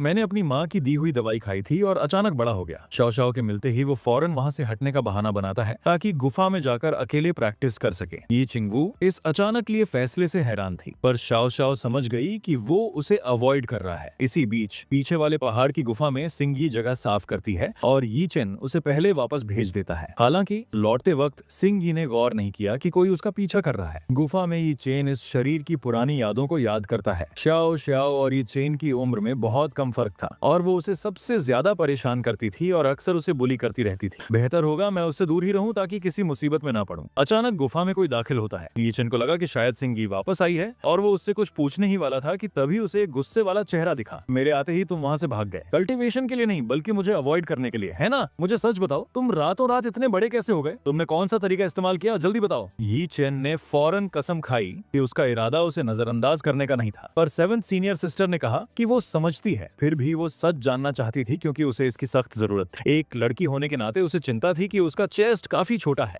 यी चेन को अब मिसाल बनकर दिखाना था और उसका ड्रैगन क्लॉ हैंड सिर्फ दिखावे के लिए नहीं था। उस समय लोगों का एक ग्रुप पहाड़ को सम्मान देने आया। लाल कपड़े पहने हुए लोगों का एक ग्रुप रेड लाइट के साथ नीचे उतरा। रेड डस्ट होली लैंड के तीसरे बड़े एल्डर लू चिंगचुन और उनके डिसाइपल्स ने सैनवान होली लैंड के एल्डर्स को सम्मान दिया। यू शाओफिंग अपनी चोर जैसी नजरों से सीधा उस लड़की को घूर रहा था। थर्ड सिस्टर ने कहा कि इस साल रेड डस्ट होली लैंड से बहुत कम डिसाइपल्स आए हैं, जबकि पिछले सालों में कम से कम 50 डिसाइपल्स होते थे। फोर्थ सिस्टर ने एक्सप्लेन किया कि ऐसा इसलिए है क्योंकि सालों से उन्हें हमसे कोई अच्छी डील नहीं मिल पा रही थी, इसलिए वो बस एक शो कर रहे हैं। सेकंड सिस्टर बोली, डिनर कंपटीशन में पहले मैं जाऊंगी। फोर्थ सिस्टर ने कहा कि सभी बहनों में सेकंड सिस्टर की सोर्ड्समैनशिप सबसे स्ट्रांग है। ये सुनकर चिंग शुआ ने एक ठंडी आह भरी क्योंकि उसे रियलाइज हुआ कि उसकी स्वॉर्ड्समैनशिप ये चेन जितनी अच्छी नहीं है, जो शायद अभी क्लोज डोर कल्चरेशन में था। हालांकि किसे पता था कि यी चेन इस वक्त थका हुआ किसी की बाहों में लेटा था।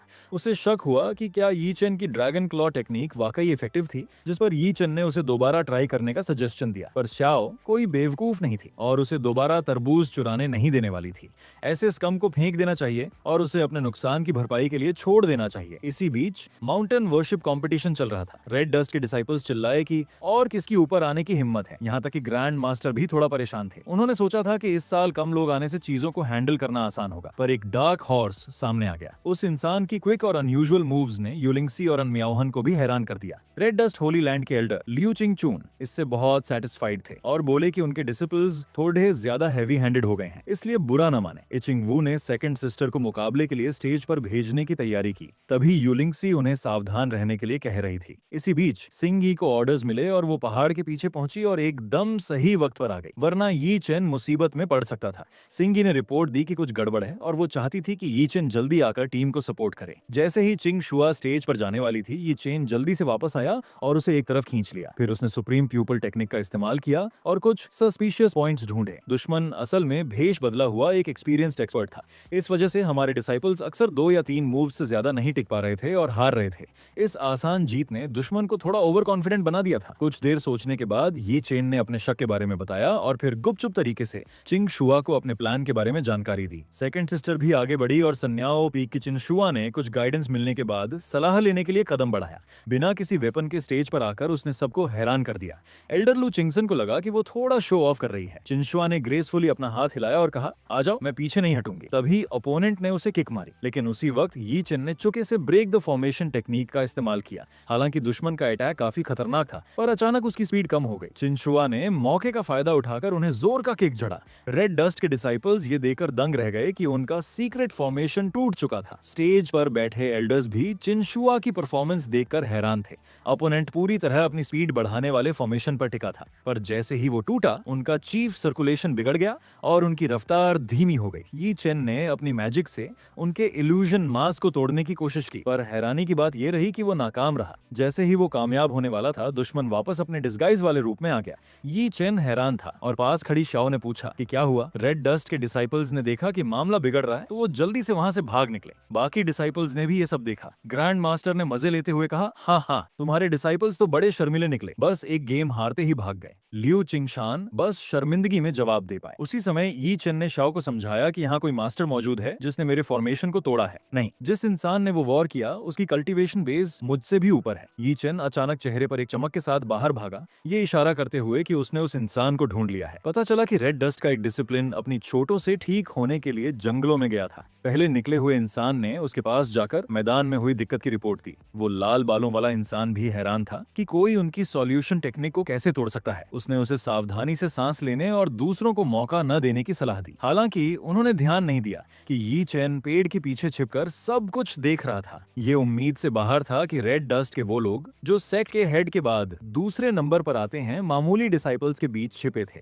ऐसा लग रहा था कि ये खेल अब और भी दिलचस्प होता जा रहा है। इस वक्त यी चेन और शाओ गेस्ट हाउस पहुंचे। ऐसा लग रहा था कि रेड डस्ट होली लैंड कोई साजिश रच रहा है और चालें चल रहा है। अचानक काले कपड़ों में कुछ लोग फैले और एक शख्स का पीछा किया जो दीवार फांदकर पिछले आंगन में आया था। उन्होंने देखा कि एक काला नकाबपोश हाथ में मैप लिए कुछ इशारे कर रहा था और कोई अनजान टेक्निक इस्तेमाल करके वहां से निकल गया। जब उन्होंने उस इंसान को जाते देखा तो यी चेन और चाओ जांच करने के लिए वहां पहुंचे। उन्हें उस जगह एक पेड़ की जड़ मिली जहां से वो इंसान गया था, जो शायद किसी फॉर्मेशन का बेस पॉइंट था। यी चेन फिर इचिंग वू के कमरे में गया और एक ऐसा प्लान बताया जो उनके इरादों को नाकाम कर सकता था। कुछ डिस्कशन के बाद इचिंग वू उठी और तैयारी करने चली गई। अगले दिन इचिंग वू तुरंत ग्रैंड मास्टर के पास गई और रिपोर्ट दी कि उन्हें पहाड़ के नीचे एक डिसाइपल की बॉडी मिली है जिसे कल रात मार दिया गया था। ये खबर सुनकर ग्रैंड मास्टर बहुत हैरान रह गए, जबकि उनके पीछे खड़े रेड डस्ट डिसिपल्स आपस में चर्चा करने लगे। इचिंग वू ने तुरंत अंदाजा लगाया कि ये शायद स्नो ईगल सेक्ट का बदला हो सकता है और पक्का पिछली बार का कोई बचा हुआ बंदा पहाड़ों और जंगलों में छिपकर मुसीबत खड़ी करने के मौके का इंतजार कर रहा है। उनके बगल में खड़ी यान चिंगचून ने पहले सोचा कि शुक्र है कि उसने उन पर शक नहीं किया, लेकिन ये सुनकर कि वो उन्हें प्रोटेक्ट करने वाले हैं, वो तुरंत मना करना चाहती थी। हालांकि सेक्ट लीडर के चेहरे पर पक्का इरादा देकर वो बस बेमन से मान गई। देर रात एल्डर यान जमीन पर झुकी हुई थी और बता रही थी कि सान हुआन होली लैंड के इंतजामों की वजह से उनके लिए कोई भी चाल चलना नामुमकिन हो गया है। उसके सामने बिस्तर के सिरहाने पर एक काला नकाबपोश शख्स पालथी मारकर बैठा था। ये कोई और नहीं बल्कि वही रेड डस्ट होलीसन था। खुशकिस्मती से ये सिर्फ 3 दिनों के लिए था, इसलिए उसने नीचे के डिसाइपल्स को अपनी एनर्जी बचाकर रखने और तैयार रहने का ऑर्डर दिया। जिस कोर्टयार्ड में वो रुके थे उसके बाहर कड़ा पहरा था और यी चेन फिलहाल छत से सब देख रहा था। आज ये सब उसके प्लान का हिस्सा था, पर वो इसे सिर्फ 3 दिन तक ही टाल सकते थे। ग्रैंड मास्टर गुस्से में चिल्लाए क्योंकि 2 दिन बीत चुके थे और उन्होंने अब तक कातिल को नहीं पकड़ा था। इचिंग वो बस सिर हिलाकर कह सकी कि उन्होंने अपने टारगेट की पहचान कर ली है। फिर अभी अभी बाहर आए शख्स को देखकर चिन शुआ ने घबराहट में हालात के बारे में पूछा। इचिंग वू ने जवाब दिया, हम अब और देर नहीं कर सकते। अगर आज रात कोई रिजल्ट नहीं निकला तो ये हमारे लिए बहुत बुरा होगा। फिर उसने पूछा कि क्या छोटे चेन की तरफ से कोई खबर है? अगर वो सिक्लूजन से बाहर आ जाए तो मामला और भी सिक्योर हो जाएगा। रेड डस्ट होली लैंड के प्लान का मुकाबला करने के लिए यी चेन फिलहाल अपनी केव में बंद होकर अपनी सोर्ड्समैनशिप की प्रैक्टिस कर रहा था। शाओ बाहर बेसब्री से इंतजार कर रही थी और म्याओहन और युलिंगसी भी हालचाल पूछने आई। पता चला कि यी चेन पिछले 3 दिनों से सिक्लूजन में था। वो सब सोच रही थी कि क्या वो अंदर झांक सकती हैं। तभी अचानक पत्थर की दीवार चकनाचूर हो गई और फिर सुनहरी रोशनी का धमाका हुआ और छोटे पत्थर हर तरफ उड़ने लगे। यी चेन अपने चेहरे पर उत्साह के साथ बाहर आया। उसने आखिरकार का टेंशियन 9 सोर्ड्स टेक्निक में महारत हासिल कर ली थी, जो बहुत ताकतवर थी। हालांकि अभी हुए धमाके ने उसकी सीनियर सिस्टर्स को तितर-बितर कर दिया और फिर ये चेन की तरफ से दर्द भरी चीखें सुनाई दी। दूसरी तरफ रेड डस्ट होली सन्स आराम से चाय पी रहे थे और कह रहे थे, आज 3 दिन की डेडलाइन खत्म हो रही है, चलो इम्प्रिजनमेंट डिवाइन फॉर्मेशन लगाने की तैयारी करते हैं। अगली रात ये चेन कुछ सिस्टर्स को बाहर टहलाने ले गया। ऐसा लग रहा था कि अब जाल बिछाने का समय आ गया है और उसी वक्त कुछ नकाबपोश जवान चुपके से बाहर निकल रहे थे। जैसे ही उनमें से एक जमीन पर कुछ गाड़ने वाला था, यी चेन अचानक वहां आ गया और पूछा, आधी रात को बाहर निकलकर तुम लोग क्या कर रहे हो? हालांकि सामने वाला बिल्कुल नहीं डरा और उसकी तरफ झपटा, पर यी चेन ने भी इसे बर्दाश्त नहीं किया। उसने ठंडी नजरों से उसे देखा और अपनी तलवार चलाई। अगले ही पल एक सोर्ड ऑरा उठी और हवा में लहर की तरह फैल गई। रेड डस्ट होली सन्स के चेले फॉर्मेशन लगाने के लिए बाहर भेजे गए थे और एल्डर यांग चिंगचुन इस बात को लेकर परेशान थी कि वो अब तक वापस क्यों नहीं आए। उन्होंने खुद को हर हालात के लिए तैयार कर लिया था और उन्हें पता था कि अगर कुछ गड़बड़ हुई तो क्या करना है। जब उन्होंने दरवाजे के बाहर शोर सुना तो बाहर जाकर देखा कि जिन लोगों को उन्होंने भेजा था उन्हें रंगे हाथों पकड़ लिया गया है। उन चोरों को इचिंग वू और बाकी लोग वहां लेकर आए और इचिंग वू ने पूछा, आपके डिसाइपल्स आधी रात को चोरी छिपे बाहर क्या कर रहे थे? एल्डर यांग चिंगचून बेचैन हो गई क्योंकि उसका सबसे बड़ा डर सच हो चुका था। उसने शांत रहने का नाटक किया और दावा किया कि ये चारों स्नो ईगल सेक्ट से हैं। हालांकि इचिंग वू की आंखें ठंडी हो गईं और उसने एल्डर लू से कहा कि जरा करीब से देखें और अनजान बनने का नाटक न करें। उसने साफ कह दिया कि ये चारों लोग रेड डस्ट होली लैंड के ही हैं। एल्डर यांग चिंगचुन ने हैरान होने का नाटक किया और कहा कि ये नामुमकिन है। उसने फिर उन्हें गौर से चेक किया। तभी ग्रैंड मास्टर वहां आए और पूछा कि रात के इस वक्त मेहमानों को क्यों परेशान किया जा रहा है। बहनों ने एक्सप्लेन किया कि उन्होंने कुछ लोगों को साजिश रचते हुए पकड़ा है और वो सब रेड डस्ट होली लैंड के डिसिपल्स हैं। एल्डर यांग चिंगचून ने तुरंत मान लिया कि उसने उन्हें अच्छे से डिसिप्लिन नहीं किया और वो बस 4 छोटे चोर थे। फिर उसने अपनी तलवार घुमाई और उन्हें वहीं ढेर कर दिया। यू शाओफेंग ये बेतुका नजारा देखने के लिए बिल्कुल सही समय पर वहां पहुंचा। उन्होंने दावा किया कि वो अपना घर साफ कर रहे हैं और सबको सफाई दे रहे हैं। शाओ इससे खुश नहीं थी और उसने साफ कहा कि ये तो सीधे सीधे गवाहों को चुप कराने के लिए किया गया कत्ल है। पर इसी पल यी चेन अचानक रेड डस्ट होली सन्स के पीछे दिखाई दिया और उनके बीच लड़ाई शुरू हो गई। यू शाओफेंग अभी भी थोड़ा कंफ्यूज था, पर एल्डर यांग चिंगचुन परेशान थी क्योंकि वो अपना दर्द बयान नहीं कर पा रही थी। इचिंग वू ने यह भी कहा कि जिन 4 लोगों को अभी मारा गया उन्हें हमने स्पेल सेट करते हुए पकड़ा था। भाई इस बार रेड डस्ट होली लैंड में जरूर कोई साजिश चल रही है। ये बातें सुनकर यांग चिंगचून घबरा गई कि अब क्या करें, क्या हमें आगे बढ़ना चाहिए? पर मैं अभी तैयार नहीं हूँ। इसी बीच वो जवान लड़की जो हवा में लड़ रही थी वो भी बुरी तरह हैरान थी। उसने सोचा कि ये लड़का चुपचाप मेरे इतने करीब आ गया और मेरी इतनी मूव्स का मुकाबला कर लिया, जबकि इसका कल्टीवेशन लेवल ज्यादा नहीं है। इसके बाद इतने कमाल के क्यों हैं? ये तो Holy Land of Immortal Fate की टेक्निक नहीं है। आखिर इस लड़के का असली वजूद क्या है? वहीं कुछ ही दूरी पर डिंगवॉन ने फिर से मुसीबत खड़ी करना शुरू कर दिया। स्नो ईगल सेक्ट को होली लैंड के अंदर लाते हुए उन्होंने कहा कि अब शरीफ बनने की जरूरत नहीं है और सीधे हमला कर दो। एक होली सन के रूप में उसने देखा कि ये चेन इतनी आसानी से हार नहीं मान रहा है, इसलिए उसने तुरंत अपने स्कूल की यूनिक स्किल अनबीटेबल डायमंड का इस्तेमाल किया ताकि ये चेन को उड़ा सके। ये देखकर यू शाओफेंग का चेहरा उतर गया क्योंकि ये स्किल सिर्फ तब सिखाई जाती है जब रेड डस्ट स्कूल में पावर का ट्रांसफर होता है। ये चेन ये सब देखकर मजे ले रहा था और सोच रहा था कि आखिरकार इस छोटी लोमड़ी की पूंछ पकड़ में आ गई क्योंकि उसके चेले उसे होली सन कहकर बुला रहे थे। अचानक खून से लथपथ एक डिसाइपल भागता हुआ आया और बोला, मास्टर बहुत बुरा हुआ, स्नो ईगल सेक्ट हमला कर रहा है। अगले ही पल एक उड़ते हुए चाकू ने उसकी जान ले ली। तभी दूसरा गंजा एल्डर और उसके आदमी वहां जबरदस्ती घुस आए।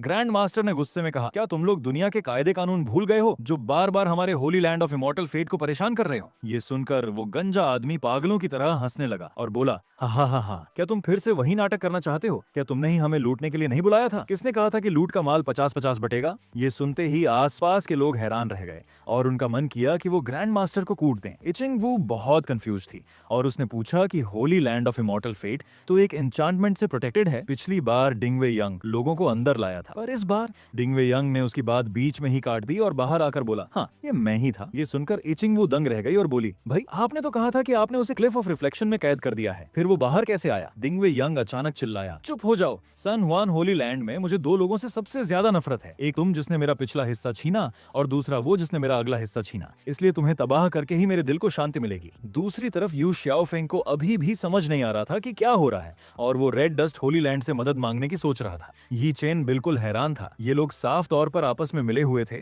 और सैन जुआन होली लैंड पर हमला करने की साजिश रच रहे थे। डिंगवे यंग ने फिर से एक्सप्लेन किया, चिंता मत करो, दोपहर में हेडमास्टर के नाम पर हर पेय को जहर मिली हुई शराब दी गई है। अब तक तो वो सब कीचड़ की तरह ढेर हो गए होंगे। इसके तुरंत बाद रेड डस्ट होली सन्स अपनी चाल चलने के लिए तैयार थे। हालांकि वो डिवाइन सप्रेशन अरे का फॉर्मेशन पूरा नहीं कर पाए थे, पर कई पीक्स के गायब होने से अब खतरा कम था। जब हालात बहुत बिगड़ने लगे तभी सिस्टम ने एक नया टास्क दिया, होस्ट अब मैं आपको एक साइन इन टास्क देता हूँ, यूसीएल के लोगों की रक्षा करें और सैन जुआन के सेक्रेड लैंड को इस तबाही से बचाने में मदद करें। सैन जुआन की मदद करना तो ठीक था, पर इमॉर्टल यूसीएल को बचाना, क्या मैं कसम खा सकता हूँ कि मैं उसे हाथ भी नहीं लगाऊंगा। इस वक्त सैन जुआन होली लैंड पर हर तरफ से हमला हो रहा है और ईचिंग वू अपने डिसिपल्स के साथ डटकर दुश्मनों का सामना कर रही है। जैसे ही स्नो ईगल सेक्ट का वो गंजा लीडर आगे बढ़ने वाला था, यी चेन ने बाहर निकलकर अपनी उंगली से इशारा किया और 10,000 swords returning to sect technique का इस्तेमाल किया, जिससे अनगिनत तलवारें दुश्मन की तरफ उड़ने लगीं। इचिंग वू अपने बेटे की ताकत देखकर दंग रह गई, क्योंकि उसे समझ आ गया था कि ये तलवारें उनके पूर्वजों के हथियार हैं। दूसरी तरफ रेड डस्ट होली सन्स को स्नो ईगल सेक्ट की कमजोरी पर गुस्सा आ रहा था और उन्होंने अपने डिसिपल्स को एक फॉर्मेशन बनाने का ऑर्डर दिया ताकि सबको फंसाया जा सके। सन्याओ पीक चारों तरफ से घिर चुका था और श्याओ, इचिंग वू और एन मियाओहान की कोशिशों के बाद भी वो उस बैरियर को नहीं तोड़ पा रहे थे। चिन शुआ ने समझाया कि इस फॉर्मेशन की इकलौती कमजोरी वो डिसिपल्स हैं जो इसे चला रहे हैं, पर वो इस वक्त अंदर सील थे, इसलिए उन पर हमला करना नामुमकिन था। यी चिन ने एक जोरदार चाल से फॉर्मेशन तोड़ने की कोशिश की, पर रेड डस्ट होली सन्स बाहर नजर रखे हुए थे और उसे मुश्किल में डाल रहे थे। यू शाओफेंग ने बताया कि किसी भी पेचीदा फॉर्मेशन को बनाए रखने के लिए दिमाग का शांत होना जरूरी है। तभी यी चिन के दिमाग में एक प्लान आया और उसने यू शाओफेंग के कपड़े खींच दिए, जिससे फॉर्मेशन संभालने वाले शख्स को उल्टी आ गई और पूरा फॉर्मेशन ढह गया। यी चिन और उसके साथी वहां से बचकर वापस सन्याओ पीक पहुंचे, जहां इचिंग वू ने तुरंत डिफेंसिव फॉर्मेशन चालू करने का ऑर्डर दिया। हालांकि दुश्मन के चेलों ने उनका पीछा जारी रखा, जिसकी वजह से वो सीधे डिफेंसिव बैरियर से जा टकराए। इचिंग वू बाकी 3 पीक्स को लेकर फिक्रमंद थी और उसने तुरंत मदद भेजने को कहा। अगले ही पल सन्याओ पीक से रोशनी की एक किरण निकली। ये नजारा देखकर डिंगवे यंग घबरा गया। वहीं दोनों बूढ़े अभी भी हैरान थे कि आखिर चल क्या रहा है। डिंगवे यंग ने जल्दी से बताया कि ये चेलों को वापस बुलाने का सिग्नल है। ये सुनकर रेड डस्ट होली सन्स ने कोई ध्यान नहीं दिया और तीनों पीक्स को कब्जे में लेने की तैयारी करने लगे। डिंगवे यंग आगे कुछ बोलना चाहता था, पर रेड डस्ट होली सन्स ने उसे पकड़ लिया और अपनी जुबान पर लगाम देने की चेतावनी दी। सान्याओ पीक पर चिनशुआ और उसके लोगों ने सिग्नल भेज दिया था और उन्होंने देखा कि यी चेन कुछ अजीब हरकतें कर रहा है। उसने पीछा किया और पूछा कि वो क्या कर रहा है, तो यी चेन ने समझाया कि वो स्नो ईगल सेक्ट के कपड़े पहनकर उन पर अचानक हमला करना चाहता है। चिनशुआ ने बहस की कि ये बहुत खतरनाक है और उसे किसी चोर की तरह काम नहीं करना चाहिए, पर यी चेन जानता था कि अगर वो इजाजत मांगेगा तो कोई राजी नहीं होगा, इसलिए उसने खुद पहल करना बेहतर समझा। तभी अचानक चिनशुआ ने पूछा कि क्या कोई कपड़े बचे हैं। उसी वक्त बाकी 3 पीक्स पर कत्लेआम और तबाही मची हुई थी। दुश्मन भेड़ियों की तरह घुस आए थे और आगजनी और लूटपाट कर रहे थे। स्नो ईगल सेक्ट के चेलों ने बूढ़े को हालात की जानकारी दी और सान्याओ पीक पर हमला कर दिया। उस बूढ़े के इरादे बहुत नेक नहीं थे। तभी एक चेले ने रिपोर्ट दी कि इचिंग वू और उसके लोग पीछे के पहाड़ से आ रहे हैं। उसने तुरंत उन्हें रोकने का ऑर्डर दिया। रात के समय कुछ लोग पीछे के पहाड़ के पास पानी के किनारे पहुंचे। बूढ़े ने पूछा कि वो कहाँ हैं और यहाँ क्यों आए हैं। तभी अचानक पानी में हलचल हुई और 2 पानी के बवंडर उठे। सामने वाली पार्टी को तुरंत समझ आ गया कि ये एक जाल है और उन्होंने भागने की कोशिश की। जो पीछे रह गया उसे तलवार ने चीर दिया। फिर अनगिनत कीमती तलवारें बारिश की तरह बरसने लगीं और कमजोर डिसाइपल्स सीधे ढेर हो गए। गंजे बूढ़े ने ये टेक्निक देखी और अंदाजा लगा लिया कि ये यीचन का काम है। वो इतना चिढ़ गया कि उसने गालियां देना शुरू कर दिया। बस इतना ही दम है तुझमें, कमीने बाहर आ और मर्द की तरह लड़। अंधेरे में छिपकर वार करने वाला कैसा हीरो है। पर इससे पहले कि वो अपनी बात पूरी करता, पीछे से एक तलवार उसके पार हो गई। उसने जल्दी से मुड़कर वार किया और चिल्लाया, तुम धोखे से लड़ रहे हो और युद्ध के नियमों को नहीं मान रहे। तभी यी चेन सिंग यी और चिनशुआ के साथ सामने आया। उस बूढ़े को गालियां देते देख चिनशुआ अपनी तलवार निकालने वाली थी, पर यी चेन ने उसे रोक लिया। उसे समझ नहीं आया कि उसे क्यों रोका गया। उसे लगा कि वो दुश्मनों को टुकड़ों में संभाल सकते हैं। उन्हें उम्मीद नहीं थी कि एक साथ 2 बड़ी मछलियां फंस जाएंगी। रेड डस्ट होली सन्स को पहले से अंदाजा था कि उसके पास कुछ प्लान्स हैं। गंजा बूढ़ा अपने साथियों को देखकर खुश था और यी चेन को मिलकर मारना चाहता था। लिटिल रेड राइडिंग हुड ने फॉर्मेशन लगाने की तैयारी की और बूढ़े से साथ देने को कहा। जब वो सोच ही रहा था कि मदद कैसे करनी है, तभी अचानक उसका शरीर फूलने लगा। उसे अपनी मौत तक अंदाजा नहीं हुआ कि उसका इस्तेमाल किया गया है। रेड डस्ट होली लैंड के पास कई खतरनाक तरीके थे, जिनमें एक बलि देने वाला फॉर्मेशन भी था। अगले ही पल वो गंजा बूढ़ा एक इंसानी बम की तरह फट गया। गाइस, अगर आप इस मांगा का नेक्स्ट पार्ट चाहते हो तो इस वीडियो पर 100+ लाइक्स और 50+ कमेंट्स पूरे करने होंगे। जैसे ही टारगेट पूरा होगा, नेक्स्ट पार्ट तुरंत आ जाएगा। तब तक मैं एक नई सीरीज पर काम शुरू कर रहा हूँ, जिसकी वीडियो 2 से 3 दिन में आ जाएगी या शायद उससे भी जल्दी। सपोर्ट करते रहो।